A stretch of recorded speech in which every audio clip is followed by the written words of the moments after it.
All right, guys, welcome back. And so I wanted to go over a couple things today. So California is giving out inflation relief checks, anywhere from $200 to $250 to $350, and I think families can get up to $1,000. 23 million Californians are supposed to be getting these checks, totaling $17 billion.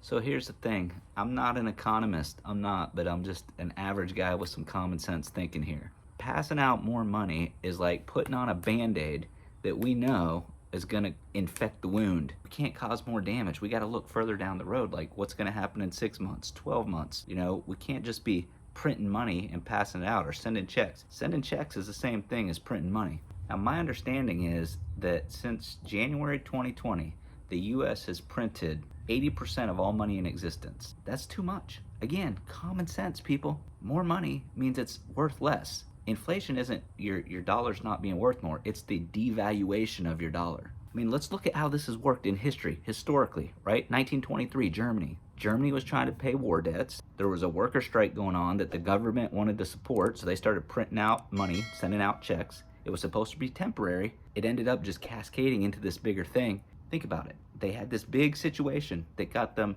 to start sending out checks, printing out checks. And it was supposed to be temporary. But then what happens? We start sending out more, sending out more. Oh, well, maybe we need to send out more.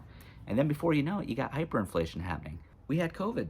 We send out some checks. Well, then we have another thing. We send out some more checks. In the past couple of years, I've gotten more checks than I've gotten in my entire life. And now California's sending out checks. States are going to start sending out checks. This is getting ridiculous. Let's look at another example. Zimbabwe, 2008. Inflation was happening so fast that prices were doubling every 24 hours. Can you imagine? $100 today, $200 tomorrow, $400, $800, $1,600. Prices were doubling every 24 hours. That is ridiculous. So what did? They wanted to save their monetary situation, so they switched to the US dollar, which a lot of citizens were using.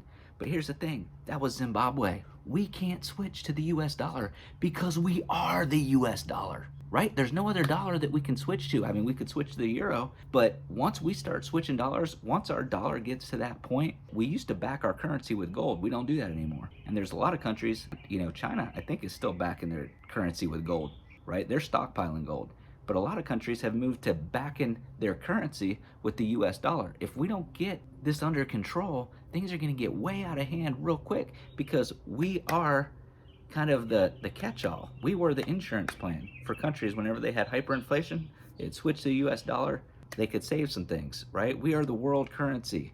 A lot of countries back their dollar with US dollars. If things go crazy with the US dollars and countries start pulling out and getting rid of their US currency, it floods more money back into the system, causes hyperinflation to go even faster. So we have something to really be concerned about right now. Venezuela is another good example. It had a lot of different issues. Printing too much money and too much currency was one of them.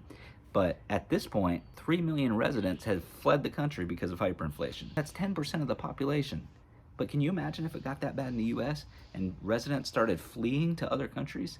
If 10% of the US population left to other parts of the world, that's like 30 million people. That's not 3 million. Now, I'm not just saying all this stuff to get you riled up. I just want you to start thinking. We got to start thinking long term. We got to start making sure that the people that we put in power aren't just going to try some sort of socialist thing where they start sending money, because it is going to backfire. Again, it's like a band-aid that we know is going to cause infection. Let's not put on that band-aid. Yes, getting $400, $800, who doesn't want that?